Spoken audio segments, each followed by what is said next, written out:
convened to discuss the school organization process.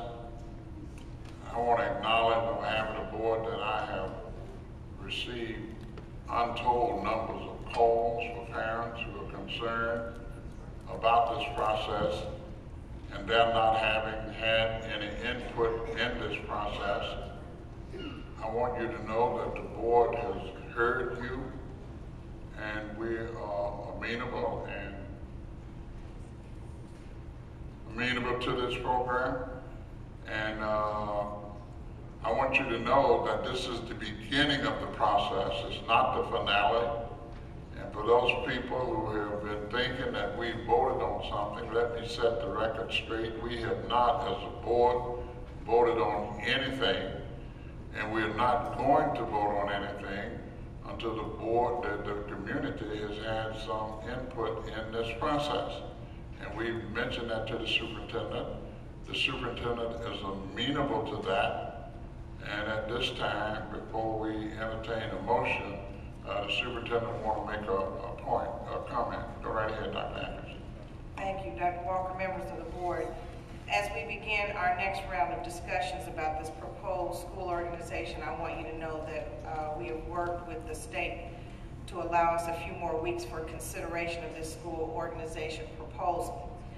I personally participated in a conference call with our state regional facilities consultant, Mr. John Ramage, this past Thursday.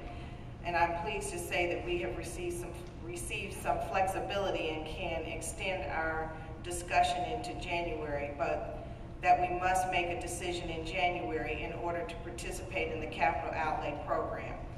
We are already delayed a year, as it is imperative that we make a decision on the proposed school organization in order to be eligible to receive up to the $40 million in reimbursable state funds.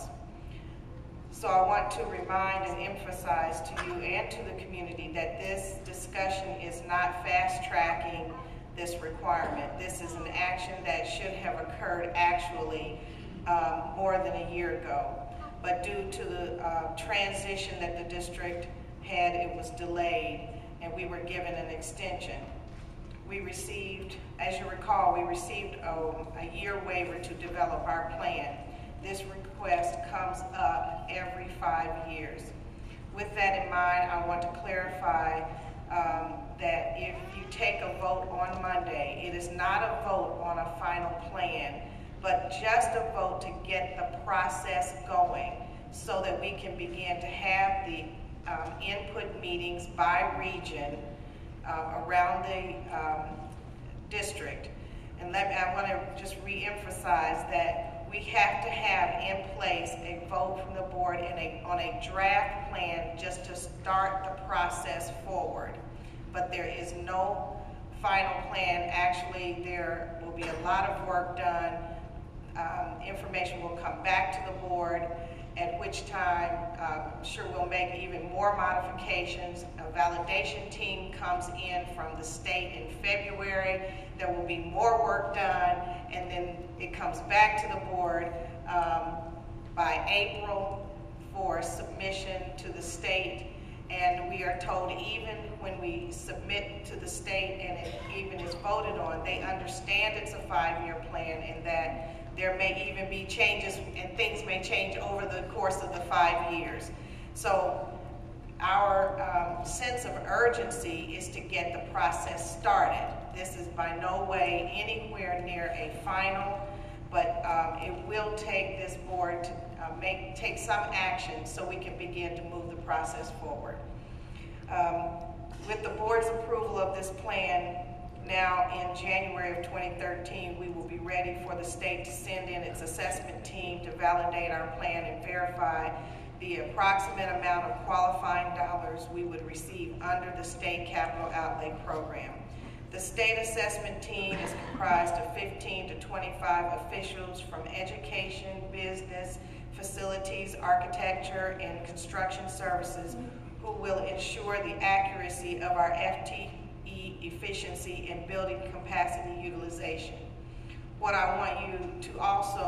also want to assure you is that even after approval of this school organization, modest adjustments may be made in light of changing conditions. For example, let's say our student enrollment shifts, causing a reconsideration of school capacity. We would be able to make this minor edit to the plan. However, any major changes, such as the continued use of a previously reported school closure, would require a complete review and revalidation by the state assessment team. I also want us to be clear that your vote on Monday does not determine any actual boundary adjustments. The process will take place in accordance with the board policy. Your vote on Monday only indicates to the state that the district will adjust the lines in order to shift students and implement our building capacity utilization plan once it is completed. Again, the exact boundary adjustments, if any, will take place through a separate public process. For example, if we need to adjust lines next year, we have a separate timeline for those discussions. Of course, this matter is not all about funding, keeping neighborhoods together, location of academic programs, vehicle traffic patterns, and other considerations and matters as we organized our school district will be taken into consideration. Consequently, we may choose not to shift students for many reasons and risk a reduction of this available funding. We only need to recognize, understand, and accept the cost and benefits of making these decisions.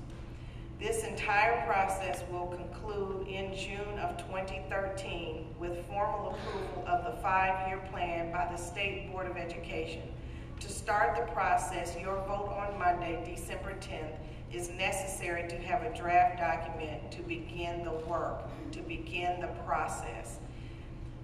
I trust my statement, and I hope this helps to clarify. I know there's been a lot of anxiety around this being a final or even under a draft, but we have to have your vote to start to move this process forward. And and I hope that that clears it up, and then there will be meetings by region to get input publicly, bring those suggestions back, make changes or edits or whatever is necessary. So I just wanted to put that in front of you as we begin the work today. Thank you very much. And before we entertain the motion, let me deliberately as I can and as specifically as I can make the case to this audience and the public that we are not voting on a plan. The vote that will take place Monday will be to begin the process as to what kind of a realignment we have, if we are going to change any at all. And whatever changes we make, if we make any, it will be based on significant public input. We've asked, and the superintendent has agreed, to go to each one of the regions and talk to the people and share with the people their thoughts and their plans for the region and get feedback. This is our school district. When I say ours, I'm talking about yours and the boards and the superintendents. And we want us all to be happy about what we are trying to do. For all of those calls I have received, all of those emails you have written me, and I have really received a whole lot of them, let me clarify. We have not voted on going to a system of 6th grade to the 12th grade. We've not voted on any alignment, and we will not vote on an alignment until after this process has run its course. I'm being repetitious so you can get the message out. Do you understand? We've not voted on it. We don't plan on voting on it. What we're doing is voting on the process for us to begin the discussion. So please don't bless me out anymore about me betraying you or you not trusting me or any board member. We will not betray you. We will represent you to the fullest and ensure that you're heard. We may not agree with you, but I guarantee you we'll ensure that you've been heard. And the superintendent is totally amenable to this. We've talked about it, so we're not rushing things. Now, do I need to repeat that again? Thank you all very much. And please, talk to your friends, the ones who've been writing and calling, and they've not been too kind on some of those messages. I want you to know that. So please clear that up for me. Ms. Womack, I'm ready for your motion.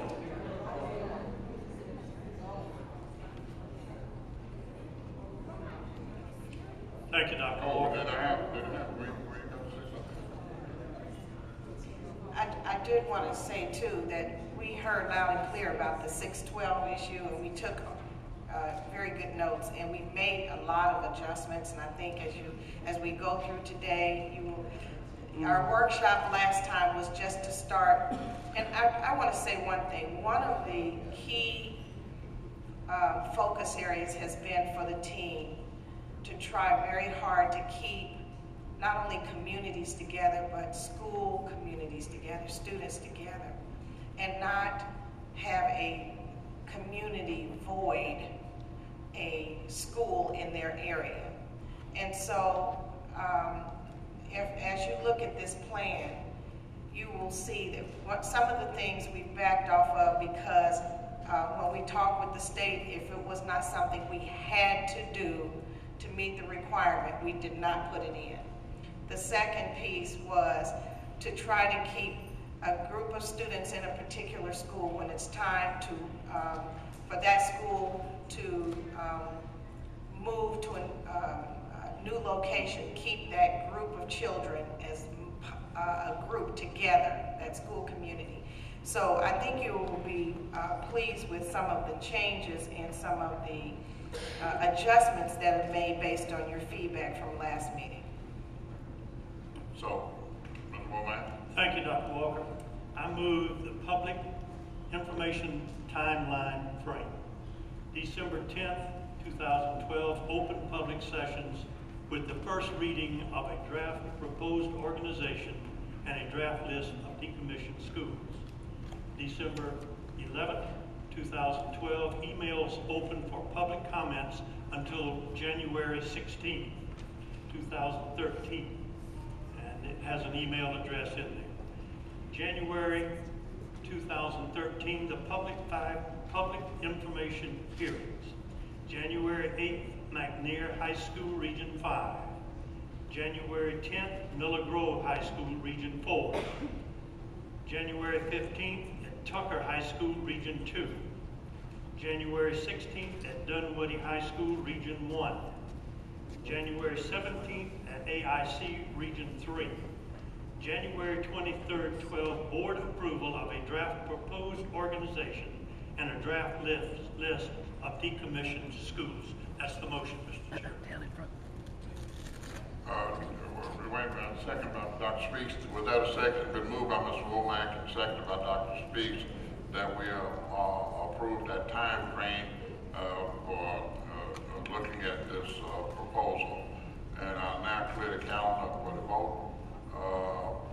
If you don't mind, we will clear the calendar for the vote.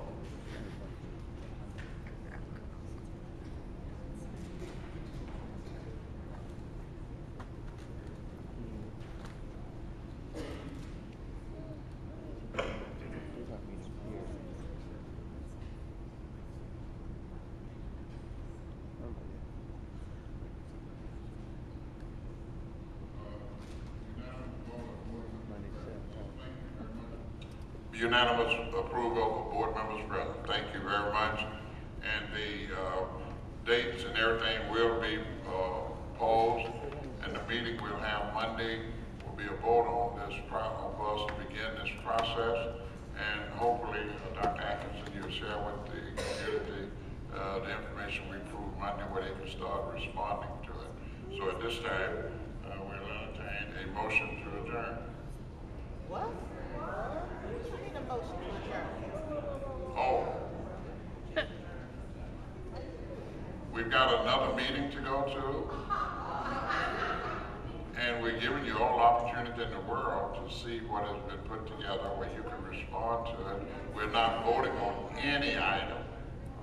So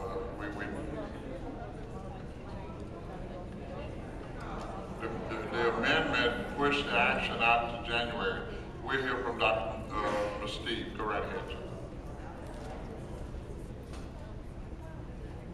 Go right ahead.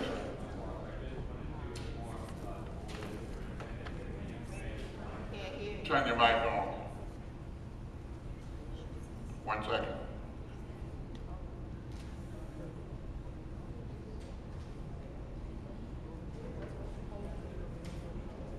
Test. Dr. Walker, I just wanted to inform the board and the superintendent that the information binder is now posted on the SPLOS 4 websites for the public's review. And again, this binder reflects those edits or changes that we had from the previous meeting. So what's on the web right now is the most current version of a working draft that we will discuss. Thank you. Okay. Thank you. 1 second.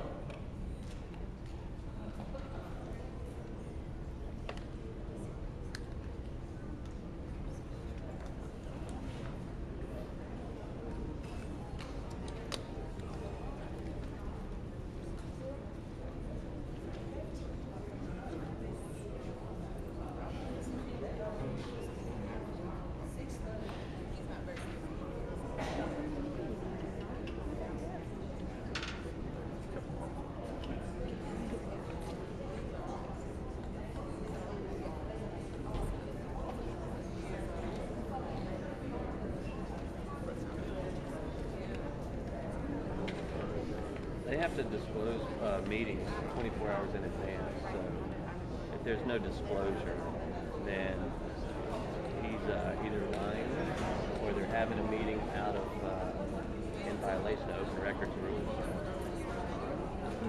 Excuse me, may I ask your indulgence then? I know you want to hear this information where you can see where we are to begin. So if you're willing to wait until for the next 30 minutes while we attend this other meeting, we will come back and continue it. But we're going to have to go in recess for at least 30 minutes, and we'll come back here and go over this draft that the staff has in place. So at this time, I entertain a motion to recess. Yeah, go right ahead.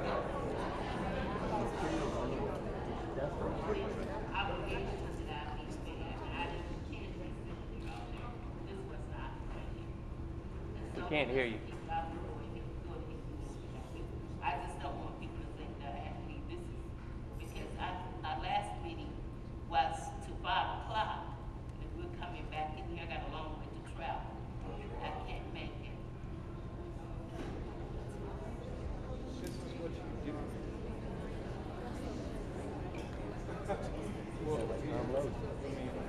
Okay, Ms. Woods, you say you can stay for the presentation of this? No, I didn't. I said I got to leave at least by 5:30 because I got to go across town to a meeting that I have desired. This meeting, the meeting was supposed to end at 5, and if you're saying go and finish the other meeting, we didn't come back and finish this meeting. I'm sorry, I hate, but I can't say it. And I just want to make sure the public understands. Members of the board, Mr. Wilkins, can you just talk with, can you all talk through just the changes that were made from the last workshop so the board gets at least a 30-minute update quickly? Could you do that, please? We would appreciate it, sir.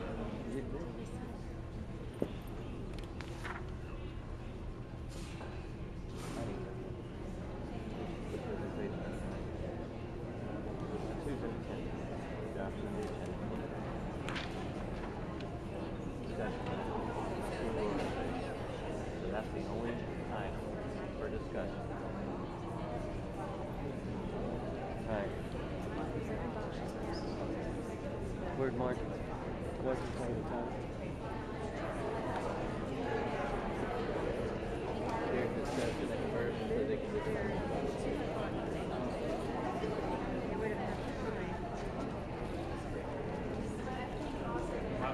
Robert, hey, Dave, sorry. Let me know when you're ready, Mr. Wilkins. Here we go. Are you ready, sir? Yes, sir. All right. You go right ahead and try to make sure you share the changes with us so that people can see the changes of this first round of discussions. And this is the first round of discussions. And we'll vote to pass this out where we can begin more discussions with more involvement come Monday. But go right ahead, sir. Yes. So board members, if you would take a look at your information binder, and again, for the public, this binder is posted on our website right now.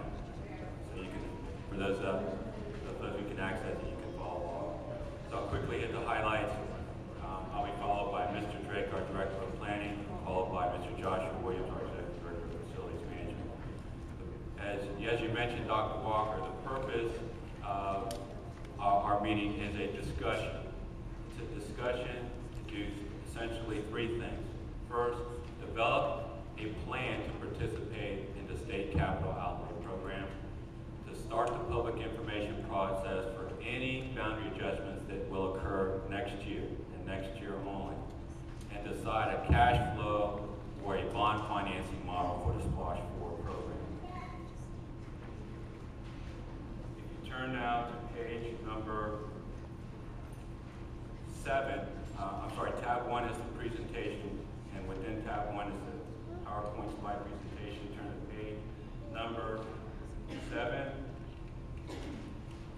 and page number 8. But in page number 7 is the timeline that the superintendent just articulated, right? And about why we are in this constrained time frame with respect to this plan.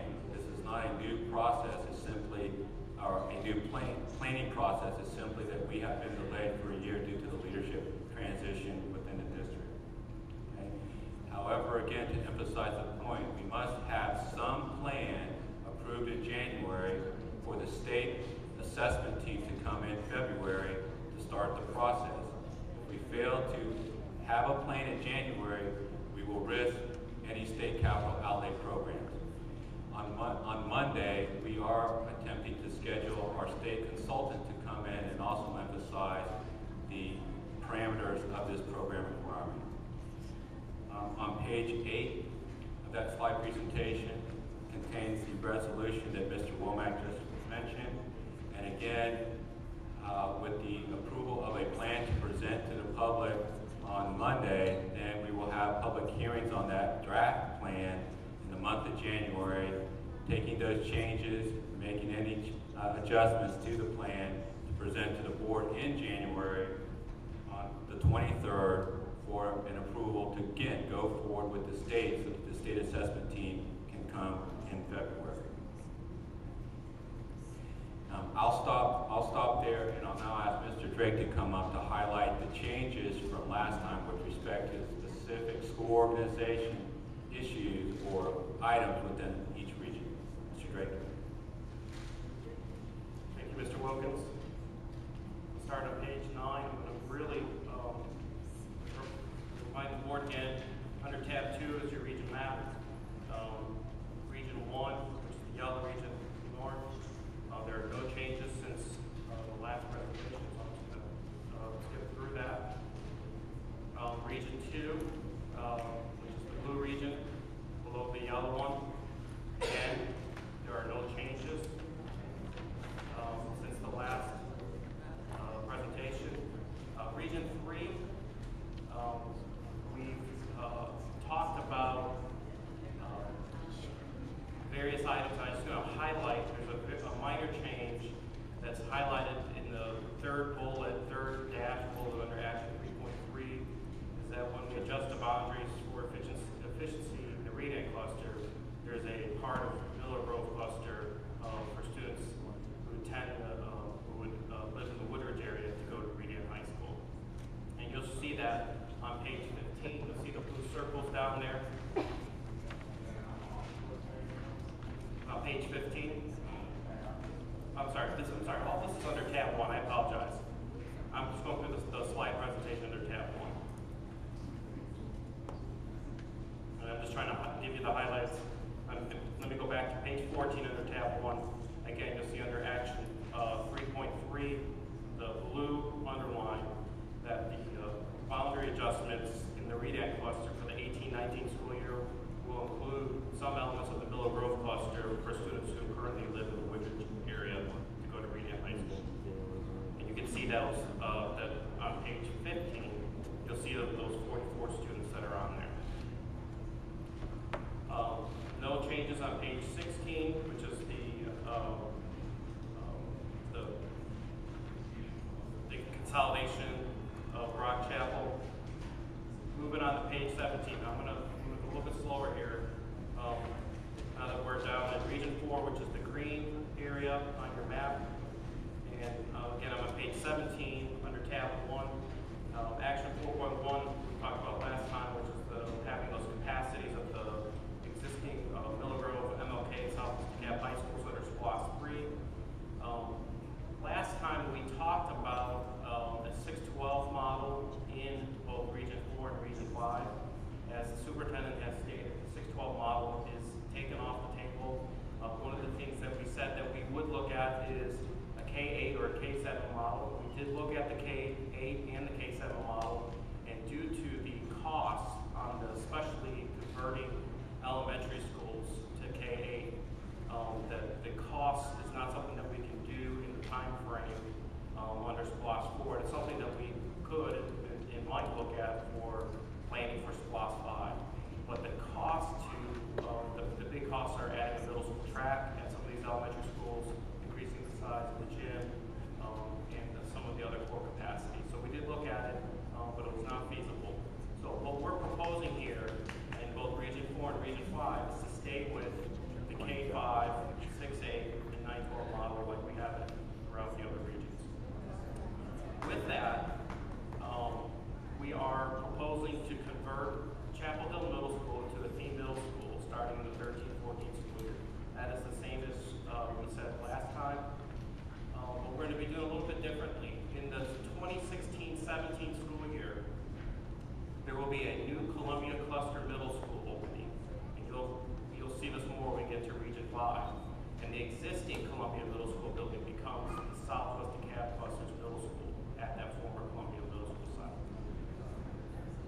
So let me show you what that looks like. So if you look at the top left, I'm on page 18. If you look at the top left, you'll see in the current, you can see Bob Mathis. And you'll see there's like a little part that's in Bob Mathis that comes in down to the right. And that's where the Columbia Middle School is. So that school, while is on the border between Columbia Cluster and Southwest DeKalb Cluster, and it would move into the Southwest DeKalb Cluster as their middle school. And the Chapel Hill Middle School would become a theme middle school for school choice for the entire district.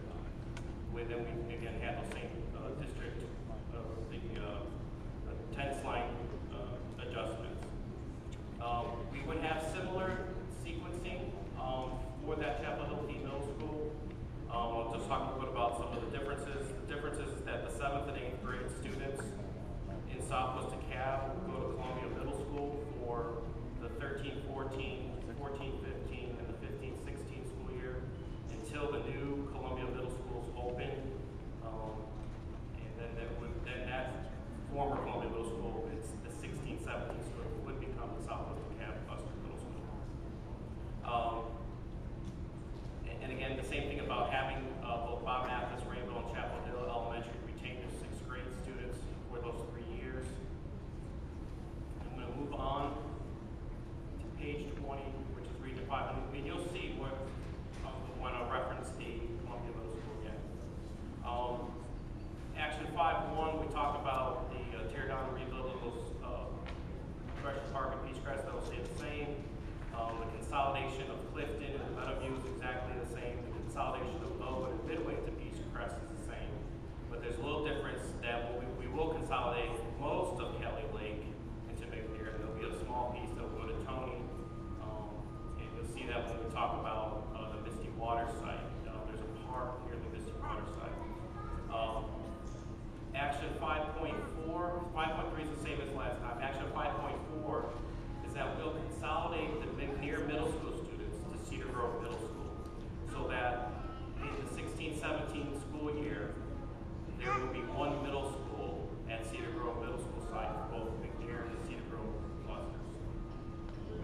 recommend tearing down, or per the SPLOS, tearing down McNair Middle School, but instead of rebuilding the McNair Middle School on its site, we would rebuild it at the Misty Water site as a 1,200-seat middle school to serve the Columbia cluster. So when we keep talking about this new Columbia Middle School, that is the new Columbia Middle School. And then the Columbia Middle School, the existing Columbia Middle School, becomes Southwest DeKalb Cluster Middle School at that former site. So let's take a look and see what that looks like. So if you see the top left, you can see the Towers cluster, the Columbia cluster. On the map to the right, you'll see a number that says portion of Kelly Lake.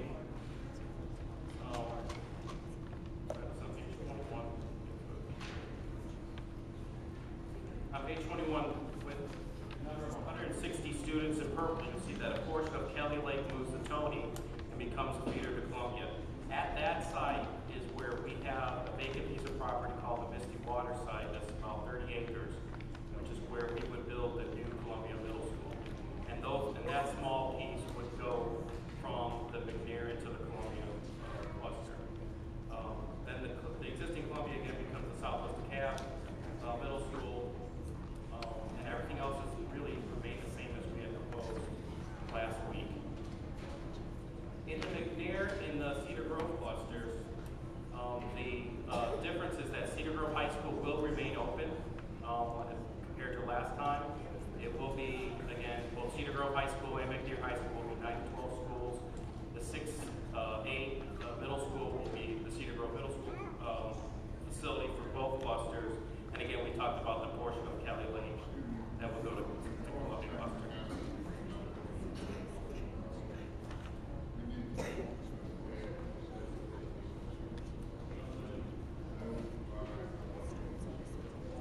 I'm second by Mr. Womack that we have Ms. Zandler. All in favor say aye. Opposed, the same sign. Ayes have it. So we want to add Ms. Zandler.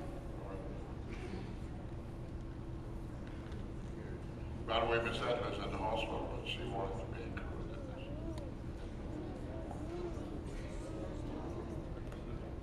Moving on to page 23. Hold on. Sorry.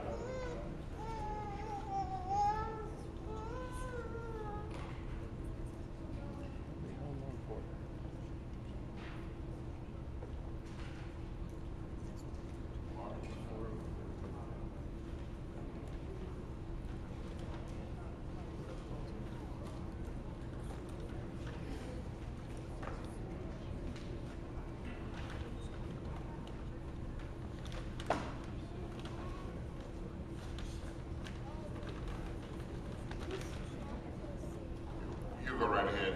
He's waiting to get that. And in summary, for the elementary schools on page 23, again, trying to highlight the differences from last time. There's actually no differences on the elementary school level. Page 24, you'll see that we're consolidating McNair students into Cedar Grove Middle School. That's a change, as well as tearing down and rebuilding the McNair school. That's 1,200 seat at the Columbia site, and then Columbia becomes Southwest DeKalb Cluster Middle School. Everything else remains the same. That is the presentation on the proposed organization. Going on to page 25 is the 2013-14, and there are no changes at all in this.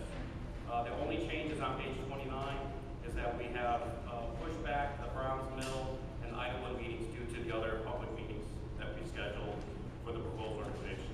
So at this point, I'm going to turn it over to Mr. Joshua Williams to talk about the SPLOST 4 financing options.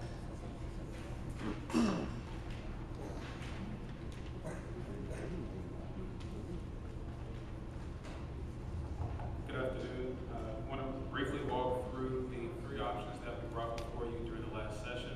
Option 1, as we mentioned, is the board-approved cash flow basis, which was approved in November. Essentially, that cash flow basis established a SPLOST sequencing, which will remain as currently structured. All SPLOST projects will be completed by December of 2018. No project acceleration costs will be incurred because there is no acceleration of existing projects. The savings generated by deeming projects as unnecessary due to the proposed organization will be reallocated to program contingency, as we discussed during our last presentation.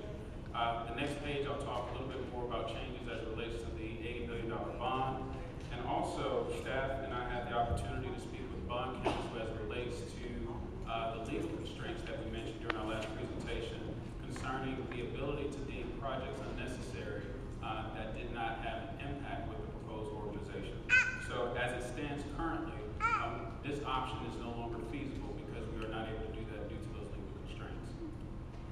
If you turn to the next page, the changes here, we do want to note during our last presentation, accidentally we left off the McNair Middle School. We shifted that project up by 1 year from 2016 to 2017 under the $80 million bond option. I want to also note that there were a few changes as it relates to the costs related to the acceleration of the project. That estimated value is now $6.05 million in acceleration costs, which includes a bonding financing cost of $3.68. During our last presentation, that financing was around $2.9. The difference that you see here is that that financing structure was predicated on possibly taking the bond out in December. With this new plan, given the extension of time due to the state, we're looking at making sure that we can have that bond available in the start of February. So we wanted to be conservative to ensure that we had the cost accounted for as it relates to that. The acceleration cost in total was adjusted to $5.28 million. Because we ended up taking Cedar Grove High School off the list, it was roughly about $557,000 that would have been deemed unnecessary through the decommissioning of that school. And so it reflected a need to adjust our capital renewal remediation project by shortly just under about $0.44 million to help cover the remaining dollars there. The next slide we included was essentially an overview as it relates to those projects that we would deem unnecessary through the proposed organization. Clifton Elementary School, DeKalb School of the Arts at the Terry Mill location. The existing DeKalb School of the Arts will be transitioned under SPLOST 4, as you know, to the Avondale Middle School site. The Kelly Lake Elementary School, Lindsay, Meadowview Elementary, Midway Elementary, Rock Chapel, Stone Mountain Elementary School, as well as Wadsworth. And the values associated with those projects under the SPLOST 4 program are itemized for a total of the 5.28. And as I mentioned earlier, the additional costs that will be reallocated through the capital renewal remediation project to get us to the total value of 6.05 to cover all of the acceleration costs as well as the bond financing costs that are related to the proposal for the proposed school organization. As mentioned, we did want to bring back to the board just a revised structure as it relates to the request for board approval. December 10th, staff is asking that the board consider a first read of a draft process for the proposed organization. As has been already articulated, this will start that process for us as we work with the state to continue this process through June of 2013. Also, we would like to bring forward for the first read the draft resolution to deem select SPLOST projects as unnecessary in addition to decommissioned schools and reallocate associated project funds to finance the bond as well as the program contingency effort if that is the will of the board. We will not ask for board approval until January 23rd as it relates to the actual draft of the proposed organization, as well as subsequent draft resolution to deem those projects unnecessary. In addition to a SPLOST sequencing structure on a bond basis should the board decide that they want to move forward with the bond option that has been presented as option 2. Once we do that bond sequencing, we will also ask the board to consider a resolution to issue the $80 million bond to support that project sequencing list that will be reflected during that particular board agenda item. And that is a very high-level brief overview of the changes that have been provided to you. Thank you, George. Yes, sir. Any questions, anybody? Mr. Mitchell?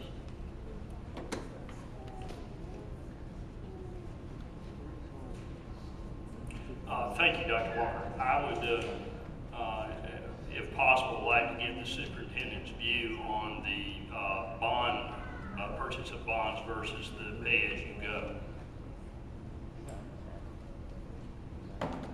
Well, you know, initially, I had said we needed to be on a cash basis because we had in the original referendum $11 million that could be identified for interest. But then we had to readjust and move some of the projects, some of the program from SPLOST 3 to SPLOST 4, which then took up some of those dollars. So the challenge was whether or not we would be able to guess, and I was, you know, as you know, pretty sticking to my guns on, we needed to have a cash basis because we didn't have a way to finance to accelerate the program to be able to deliver any of the buildings or projects early. And then my question to the facilities team was, I know that's how I feel about it, but is that the reality? And is there a possibility of accelerating? And are there any dollars through that acceleration that would then be, if you accelerate the program, do you save enough or have dollars to then pay the interest, since right now the interest rates are kind of at an all-time low? And I asked them to look at both scenarios so that the board would have both options available to them. So they have done that and said, and I think you see today, that the $130 million bonding capacity is not, we're not capable of doing that because of some legal ramifications. And if we do the $80 million bond, then it would accelerate some projects. I guess the thing we have to weigh is the cost of accelerating and understand how we're getting the dollar to move those projects up, the dollars to pay the interest to move those projects up. And so, you know, I've tried to keep an open mind about what we need to do so that if we really are going to accelerate the program and we're going to be able to get children in school sooner, then and we can identify for sure how those dollars would be allocated to deal with the interest. I wanted that to be an option in front of the board. Otherwise, we would have to stick with the cash flow basis, because I just didn't want us to be in a position where we couldn't meet our obligations. So those are the facts. Ms. McChesney? Sure, I got what your opinion was there, whether you thought we should go with a bond or whether we should stick with the pay-as-you-go, because my understanding of this is I see the staff work very hard to try and come up with ways in which they can show the covering of the interest cost, because this is not free money, no matter what anybody says. It is low cost, but it's not free money. And it is a cost occurrence that we could avoid. So am I to understand that you think going to the bond would be the best thing? And does this also necessitate, are we going to hire it, we're going to be hiring more people, is that correct, to accelerate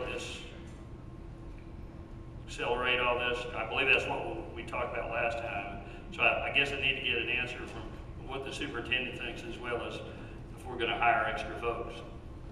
Great question. What we did in our analysis, we looked at what the best way to, if we did decide to accelerate, what would be the best possible way to do that as it relates to staff. We've actually reduced the construction manager side of what we originally proposed. We had a project architect, a construction manager, as well as a quality assurance manager, then an additional quality assurance specialist. We've reduced that to just a quality assurance manager and a quality assurance specialist to ensure that we have quality as it relates to the acceleration of the project. We feel that we can manage it within the team that we have available and not have those additional staff members that I mentioned earlier. So we reduced that from about 4 to about 2 staff that we feel will be able to appropriately assist with the process. As I stated last time, there are no additional program management services costs as it relates to the URS Corporation and their management that is still being able to be covered under their current program management agreement. So there will be any additional costs as it relates to that. Okay, I'm trying to understand here. You're going to hire some additional people, but not as many as you thought before. Is that correct? Correct. Okay, so there will be additional costs. Correct. We will employ 2 additional staff members through the SPOS program to assist with that acceleration. And did you not say at our last meeting that as we increase the speed of these projects, we would saturate the market and our building costs would go up. Correct. And that is still holds true. Correct. We've kept that in our analysis, yes, sir. Okay. All right. And I guess I'm still with, I would really like to know what the superintendent's opinion is, because I think it's important for the board to know. So that I'm clear, in terms of the context of the question, if we include the acceleration premium that's related to crashing the schedules for design and construction, yes, sir, we did. Same thing that we included last time, we included this time. Okay, but there are going to be increased costs because of the acceleration. Correct. That's what we're saying. We do have costs that we've covered through the last presentation to reflect that. Yes, sir. Thank you. If I may, Mr. Chair, Mr. McChesney, if we go to slide 32, Go right ahead, sir. where we describe the $80 million bond. Mr. McChesney, if I can restate your question, it's really about the cost benefit. So, yes, there is an increase in cost for taking the bond. The question is the value of that cost worth the acceleration? So as the board looks at the benefits of these accelerated projects, it's helpful to think about, does that matter to you, to the board? In other words, is that value, is that cost worth accelerating Fernbank, Gresham Park, Peachcrest to the winter of 2014 as opposed to the summer of 2015, so on and so forth. So if the purpose of the bond is to accelerate the projects, that's what we have shown you. And if that's the value that you seek to achieve, this is the value statement that you should consider. Okay, and I believe I understand that. It's the additional cost that we're going to incur, no matter what. If we decide to accelerate, these are the costs we would not have to pay.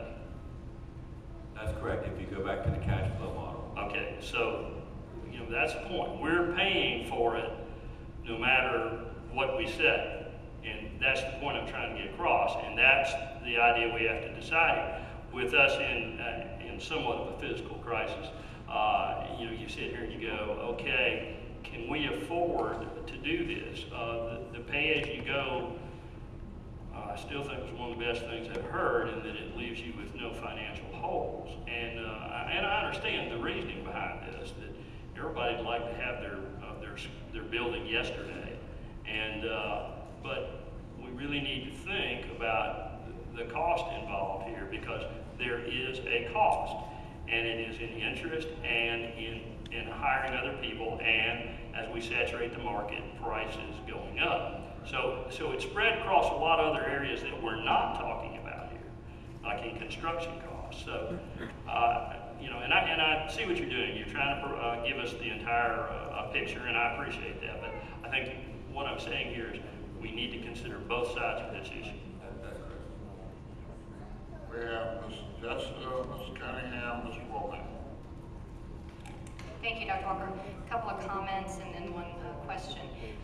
So we have an opportunity cost to pay for that acceleration too, and that money we could get LSRPs and so on from that. It could be added to that part of the contingency. And so to bump up by 6 months from December to May, in effect, just a small number of people, we could have a lot of small things that we do with that money. For instance, window replacements that are more efficient at places, or little upgrades here and there that would impact a lot of people across the district that may not have gotten a big project. So that's millions of dollars that could be spent in other fashions if we were to accelerate to move something from December to the summer. Also, from December to the summer, I think my other comment is that that's very disruptive to move kids in the middle of the school year into a new facility.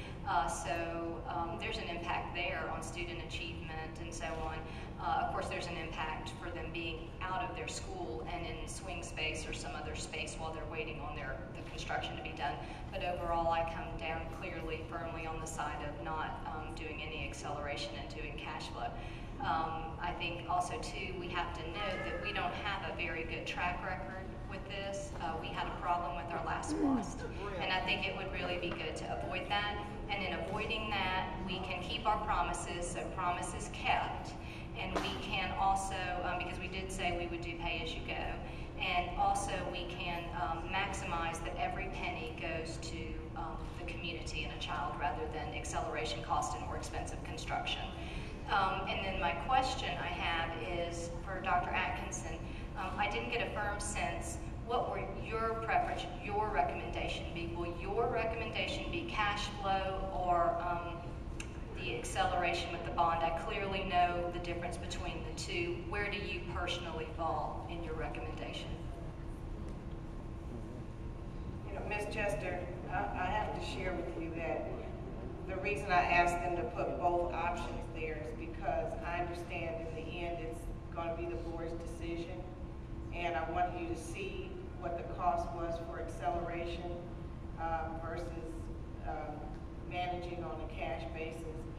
And I certainly will do what the board asked me to do with this, with respect to this. But anytime we can get, you know, anytime that we can, if we can move students into buildings more quickly and have them into facilities, and we can afford it, I don't want to not at least consider it. So, but the opportunity cost of that then is $5 or $6 million of other small things other kids don't get just because we move something up 6 months. So that's my thought. But so thank you. Appreciate the consideration.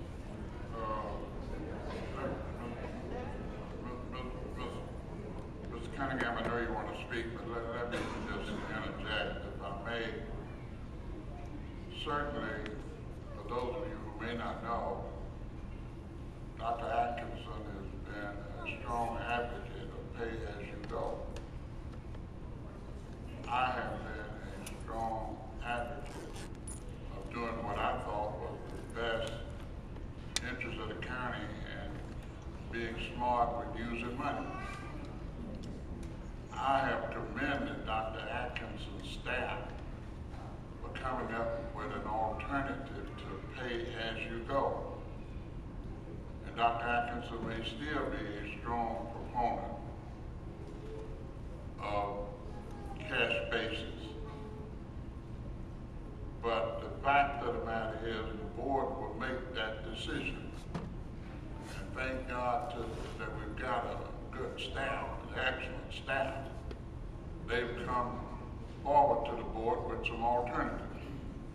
You can either stick with the pay as you go, or you can use bond money. You determine which is smart and bring the greatest value and benefit to the DeKalb community. Certainly, no one wants debt. Who is eager to get in debt? But there's a benefit to debt, and this is one of them. And I'm hopeful that the board's wisdom will encourage it to get in this type of debt, because we're doing it for our children.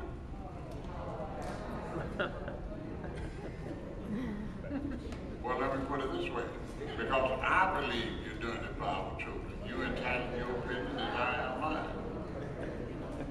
And for those of you who are looking for better schools and how your tax money is being used, hopefully building up these schools, you'll be able to observe it.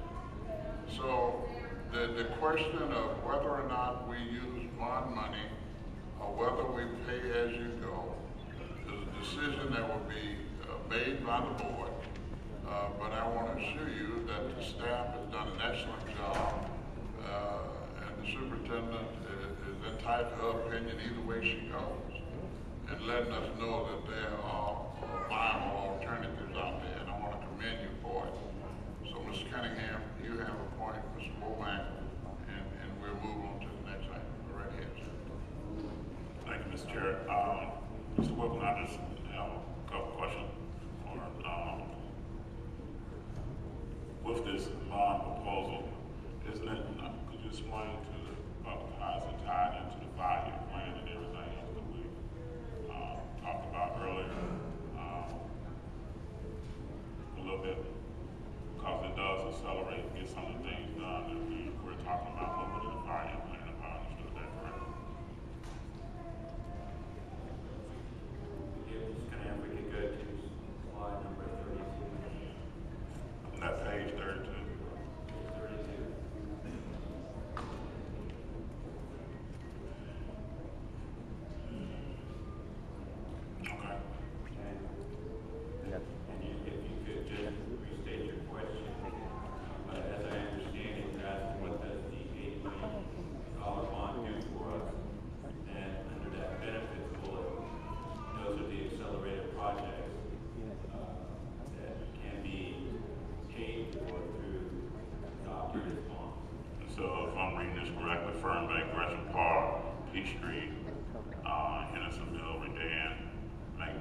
and the capital renewal project, all that will benefit, and it's all coincide with the 5-year plan that we have put together, that you all presented to us. That's correct. Okay. The reason I brought that up because you know, we're looking at two different things, and as a board, we're going to have to make a decision and vote to look at what is best for our kids. And I want the public to know that these things are tied into presenting this plan that we're talking about doing with these buildings. The cash flow would take us a little bit longer for us to get things done, and I understand that, and I wanted you to understand it. But it also will, the bond will give us an opportunity to get our kids in these buildings a lot quicker, and there is a cost to it. But as a board member, I want to make sure that you hold me responsible, representing you to make sure that things are done the correct way. We cannot look at things that happened in the past and keep, coming up with what happened in the past. We also have a new team here and a new leadership. We got to move forward from that and look at what's best for our kids. So I want to make sure that I say that, and then we will vote as a board on which option we will go. But all that is tied into the 5-year plan. And that's my comment. Thank you.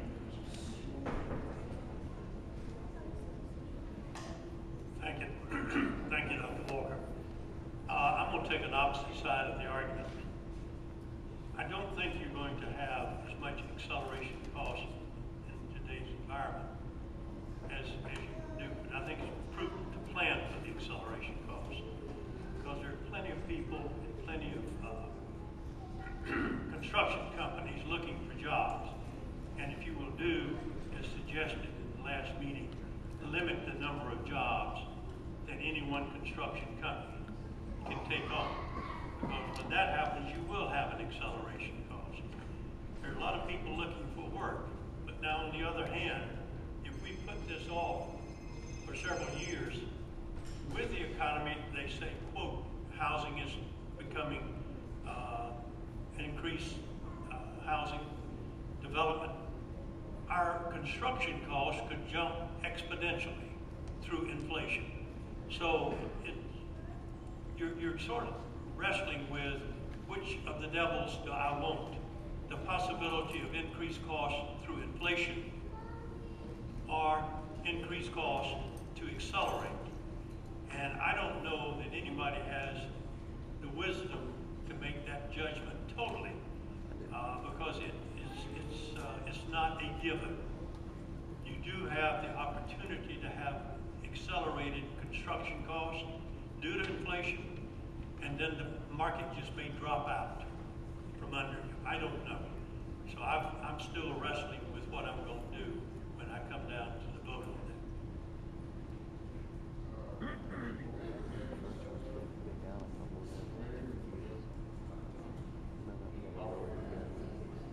Robert, are we able to get Ms. Ann on the phone? I'm sorry. Yeah, she's on, but she can't speak. Oh, but you can't speak. Yeah, well, tell her we're sorry about that. Yeah.